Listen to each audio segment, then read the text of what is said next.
ஹெல்த்தியாக இருந்தாலே டேஸ்ட் கம்மியாக தான் இருக்கும்னு நினைப்போம். ராகியில் இந்த பால் கொழுக்கட்டையை ட்ரை பண்ணி பாருங்கள். டேஸ்ட்டில் எந்த குறையும் இருக்காது. ஒரு பவுலில் 1 கப் ராகி மாவு, 1/2 டேபிள் ஸ்பூன் உப்பு, 2 டேபிள் ஸ்பூன் துருவின தேங்காய், 2 டேபிள் ஸ்பூன் நெய் சேர்த்து நல்லா சூடான தண்ணி தேவையான அளவு ஆட் பண்ணி சப்பாத்தி மாவு மாதிரி பிசைஞ்சு எடுத்துக்கலாம்.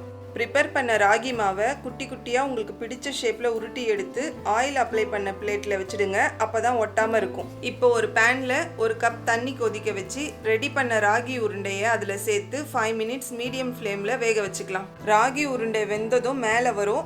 அப்போ 1/2 கப் கரைச்சி வடிகட்டி எடுத்து வச்ச வெல்லம் ஆட் பண்ணிக்கலாம்.